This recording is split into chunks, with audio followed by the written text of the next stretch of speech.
प्रिय विद्यार्थियों, मैं रेखा वैष्णव आज आपको आपकी बसंत पाठ्य पुस्तक का पाठ 12 कंचा कहानी पढ़ाने वाली हूँ।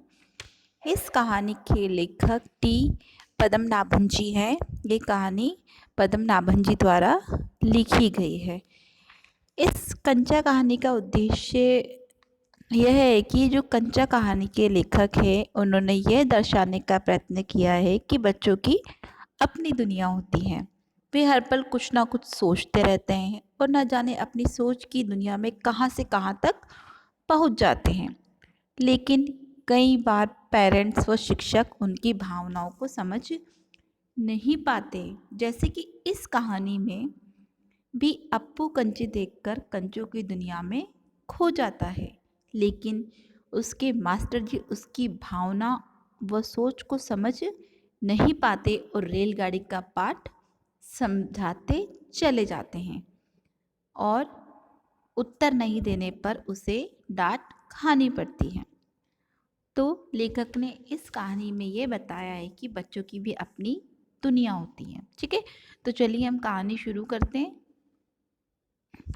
वह नीम के पेड़ों की घनी छांव से होता हुआ सियार की कहानी का मजा लेता आ रहा था। कौन? अप्पू। हिलते डुलते उसका बस्ता दोनों तरफ झूमता खनकता था। स्लेट कभी छोटी शीशी से टकराती थी तो कभी पेंसिल से। यूं वे सब उस बस्ते के अंदर टकरा रहे थे। उसके बस्ते के अंदर जो भी सामान था वो एक दूसरे से टकरा रहा था, क्योंकि वो उछलता कूदता हुआ चल रहा था। मगर वह ना कुछ सुन रहा था ना कुछ देख रहा था। उसका पूरा ध्यान कहानी पर केंद्रित था। कैसी मज़ेदार कहानी! कौवे और सियार की। वो जो कहानी सुनाई जा रही थी उसको ध्यानपूर्वक सुन रहा था और उसका जो ध्यान था वो कहानी पर ही केंद्रित था। कौन सी कहानी थी वो? कौवे और सियार की। सियार कौवे से बोला, प्यारे कौवे, एक गाना गाओ ना, तुम्हारा गाना सुनने के लिए मैं तरस रहा हूँ। कौवे ने गाने के लिए मुंह खोला तो रोटी का टुकड़ा जमीन पर गिर पड़ा और सियार उसे उठाकर 9-2-11 हो गया। यहाँ पर एक मुहावरे का प्रयोग किया गया है। 9-2-11 होना मतलब भाग जाना या गायब हो जाना। वह जोर से हंसा, बुद्धू कौवा। कौन हंसा जोर से? अप्पू। उस कहानी को सुन के जो अप्पू था वो जोर से हंसा और उसने बुद्धू किसको कहा? कौवे को बुद्धू कहा। अब वह चलते चलते दुकान के सामने पहुंचा। वहाँ अलमारी में कांच के बड़े बड़े जार कतार में रखे थे। उसमें चॉकलेट्स, पिपरमेंट और बिस्कुट थे। उनकी नज़र उनमें से किसी पर नहीं पड़ी। क्यों देखें, उसके पिताजी ये चीज़ें उसे बराबर से ला देते हैं। कहानी सुनने के बाद जैसे जैसे वो गया तो एक दुकान के सामने पहुंचा। वहाँ पर काफ़ी सारी शीशियाँ रखी हुई थी कांच की। किसी में चॉकलेट थी, किसी में बिस्किट्स थे, पर उसकी जो नज़र थी उन चीज़ों पर नहीं पड़ी, क्योंकि इन सब की पूर्ति उसके पापा कर दिया करते थे। उसकी नज़र किस पर पड़ी? फिर एक नए जार ने उसका ध्यान आकृष्ट किया। वो कंधे से लटकते बस्ते का फीता एक तरफ हटाकर उस जार के सामने खड़ा टुकुर टुकुर ताकता रहा। अब जो उसकी नज़र एक जार पर पड़ी, उस जार में क्या थे? कंचे। और उन कंचों को देखकर वह टुकुर टुकुर देखता रहा, लगातार उन कंचों की तरफ देखता रहा। टुकुर टुकुर मतलब लगातार देखना, आकृष्ट मतलब अपनी ओर खींचना। मतलब जो वो जार रखा था उसने अप्पू को इतना आकर्षित किया कि वो उसकी तरफ चला गया और वो ताकता रहा, मतलब लगातार उसको देखता रहा। नया नया लाकर रखा गया। उससे पहले उसने वो चीज़ यहाँ नहीं देखी थी। पूरे जार में कंचे थे, हरी लकीर वाले, बढ़िया सफ़ेद गोल कंचे, बड़े आंवले जैसे, इतने खूबसूरत हैं। अब तक ये कहाँ थे? शायद दुकान के अंदर। अब दुकानदार ने दिखाने के लिए बाहर रखा होगा, तो उसके मन में तरह तरह के विचार आने लगे। किसके मन में? अप्पू के मन में। उसे देखते देखते जार बड़ा होने लगा। अब जो अप्पू था वो कल्पना में समा गया, वो कल्पनाएं करने लगा कि जो वो जार है वो कैसा होता जा रहा है, बहुत बड़ा होता जा रहा है। और वो बड़ा बड़ा होते आसमान से भी बड़ा हो गया, तो वो भी उसके भीतर आ गया। अब जो अप्पू था, जैसे ही उसने कंचों का जार देखा तो वो कल्पना में समा गया। ठीक है, वो कल्पनाएं करने लगा कि जार कैसा हो गया, आसमान से भी बड़ा जार हो गया। और उस जार के अंदर कौन समा गया, अप्पू।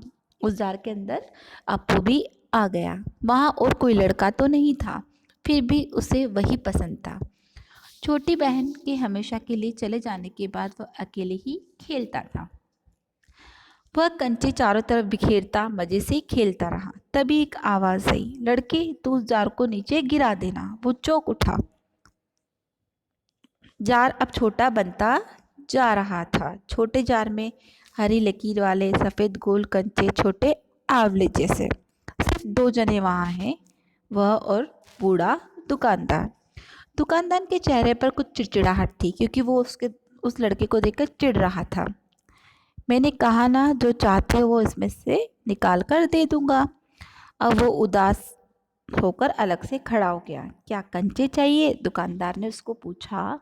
क्या कंचे चाहिए। अब वो कल्पना से बाहर आ गया। ठीक है, दुकानदार ने जार का ढक्कन खोलना शुरू किया। उसने निषेध में सिर हिलाया, निषेध मतलब मना करते हुए सिर हिलाया। तो फिर सवाल खूब रहा, क्या उसे कंचा चाहिए, क्या चाहिए, उसे खुद मालूम नहीं है। जो भी है, उसे कंचे को छू कर देखा। जार को छूने पर कंचे का स्पर्श करने का उसे एहसास हुआ। अगर वो चाहता तो कंचे ले सकता था, लिया होता तो। स्कूल की घंटी सुनकर वो बस्ता थाने हुए दौड़ पड़ा। देर से पहुंचने वाले लड़कों को पीछे बैठना पड़ता था। उस दिन वही सबके बाद पहुंचा था, इसलिए वो चुपचाप पीछे की बेंच पर बैठ गया। सब अपनी अपनी जगह पर। रामन अगली बेंच पर है, वो रोज समय पर आता है। तीसरी बेंच के आखिर में मल्लिका के बाद अम्मू बैठी है। जॉर्ज दिखाई नहीं पड़ता। लड़कों के बीच जॉर्ज ही सबसे अच्छा कंचे का खिलाड़ी है। कितना भी बड़ा लड़का उसके साथ खेले, जॉर्ज से मात खाएगा। जॉर्ज नाम का लड़का है, वो कंचे का बहुत अच्छा खिलाड़ी है। हारने पर यूं ही विदा नहीं हो सकता। हारे हुए को अपनी बंद मुट्ठी जमीन पर रखनी हो गई। तब जॉर्ज कंचा चलाकर बंद मुट्ठी के जोड़ों की हड्डी तोड़ेगा। मतलब जो जॉर्ज है वो कैसा भी खिलाड़ी हो, उसको वो हरा कर ही छोड़ता है। जॉर्ज क्यों नहीं आया, ये प्रश्न था अप्पू का। अरे हाँ, जॉर्ज को बुखार है ना, उसे रामन ने ये सूचना दी थी। उसने मल्लिका को सब बताया था। जॉर्ज का घर रामन के घर के रास्ते में पड़ता था। अप्पू कक्षा की तरफ ध्यान नहीं दे रहा था। मास्टर जी, उसने हड़बड़ी में पुस्तक खोलकर सामने रख ली। रेलगाड़ी का सबक था। रेलगाड़ी रेलगाड़ी है। पृष्ठ 37, पृष्ठ मतलब पेज। घर पर उसने ये पाठ पढ़ लिया है। ठीक है, तो जो मास्टर जी है वो रेलगाड़ी के बारे में उनको पढ़ा रहे थे। मास्टर जी बीच बीच में बेंच से मेज ठोकते हुए ऊंची आवाज में कह रहे थे, बच्चों तुम में से कई ने रेलगाड़ी देखी होगी। उसे भाप की गाड़ी भी कहते हैं, क्योंकि उसका यंत्र भाप की शक्ति से चलता है। भाप का मतलब पानी से निकलती भाप से है। तुम लोगों के घर के चूल्हे में भी। ठीक है, तो जो मास्टर जी थे सभी बच्चों को रेलगाड़ी का पाठ पढ़ा रहे थे कि रेलगाड़ी भाप से चलती थी। ठीक है, अप्पू ने भी सोचा रेलगाड़ी, उसने रेलगाड़ी देखी है, छुक छुक यही रेलगाड़ी है। वो भाप की भी गाड़ी का मतलब, अब वो कंफ्यूज हो रहा था कि भाप की गाड़ी मतलब क्या है। मास्टर जी की आवाज़ अब कम ऊंची थी। वे रेलगाड़ी के हर एक हिस्से के बारे में समझा रहे थे कि रेलगाड़ी में पानी रखने के लिए खास जगह है, उसे अंग्रेजी में बॉयलर कहते हैं। बॉयलर मतलब होता है पानी रखने का एक पात वो बोल दो जिसमें पानी रखा जाता है, उसे हम क्या कहते हैं, बॉयलर। ये लोहे का एक बड़ा पीपा होता है। लोहे का एक बड़ा कांच का जार, उसमें हरी लकीर वाले सफ़ेद गोल कंचे, बड़े आंवले जैसे जॉर्ज जब अच्छा होकर आ जाएगा तब उससे कहेगा, उस समय जॉर्ज कितना खुश होगा। सिर्फ वे दोनों खेलेंगे और किसी के साथ नहीं खेलने देंगे। उधर तो मास्टर जी बॉयलर के बारे में समझा रहे थे और जो अप्पू था अपनी कल्पना में ही समा रहा था। उसके सामने तो वो जार ही उसे दिख रहा था कि एक बहुत बड़ा जार है और उसमें बहुत सारे कंचे रखे हुए हैं। अचानक उसके चेहरे पर चौक का टुकड़ा आ गिरा। अनुभव के कारण वो उठकर खड़ा हो गया। मास्टर जी गुस्से में है क्योंकि वो कल्पना में कंचों के बारे में ही सोच रहा था। मास्टर जी ने उसके ऊपर चौक का टुकड़ा फेंका और वो अचानक उठ खड़ा हुआ। अरे तू उधर क्या कर रहा है? उसका दम घुट रहा था। बोल। वो खामोश खड़ा रहा। क्या नहीं बोलेगा? वे अप्पू के पास पहुंचे। सारी कक्षा सांस रोके हुए उसकी तरफ देख रही थी क्योंकि उसका जो ध्यान था वो पढ़ाई में बिल्कुल नहीं था। उसकी घबराहट बढ़ गई। मैं अभी किसके बारे में बता रहा था? कर्मठ मास्टर जी उस लड़के का चेहरा देखकर समझ गए कि उसके मन में और कुछ है। शायद उसने पाठ पर ध्यान दिया भी हो। अगर दिया है तो उसका जवाब उसके मन से बाहर ले आना है। इसी में उसकी सफलता है। हाँ हाँ बता, डरना मत। मास्टर जी ने देखा अप्पू की जबान पर जवाब था हाँ हाँ। वो कांपते हुए बोला, कंचा कंचा। वे सकपका गए। कक्षा में भूचाल आ गए। Stand up. मास्टर साहब की आंखों में चिंगारियां सुलग रही थी। अप्पू रोता हुआ बेंच पर चढ़ा। ठीक, अब चिंगारे सुलझना मतलब बहुत क्रोध आना। मास्टर जी को बहुत गुस्सा आ रहा था।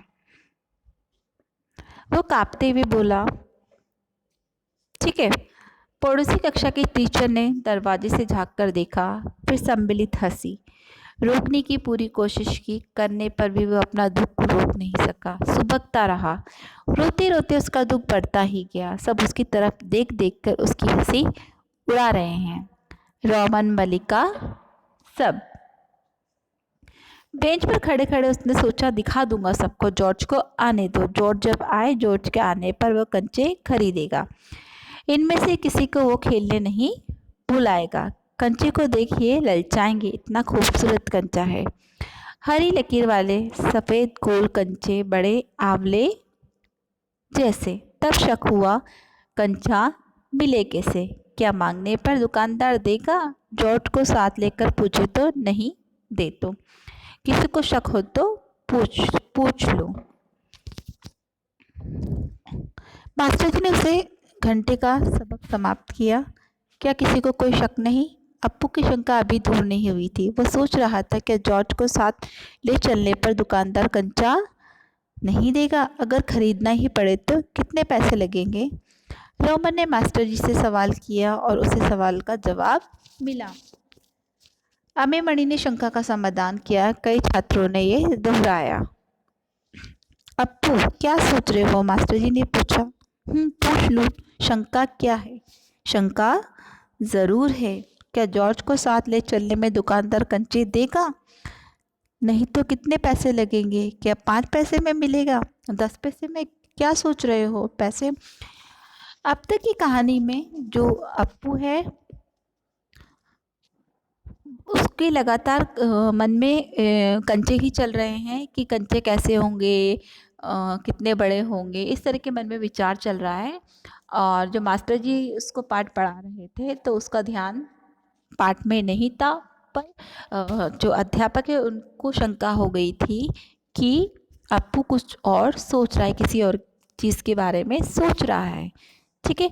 और जो अप्पू है वह ये सोच रहा है कि हम कब कंचे खरीदेंगे और मैं कब जॉर्ज के साथ खेलूँगा कंचे, क्योंकि जो जॉर्ज है वो सबसे अच्छा कंचे का खिलाड़ी है। जो मास्टर जी है वो उससे पूछना चाह रहा है कि तुम्हें शंका क्या है? शंका अपनी ज़रूर बताओ। बाकी कहानी हम इसके भाग 2 में पढ़ेंगे। धन्यवाद।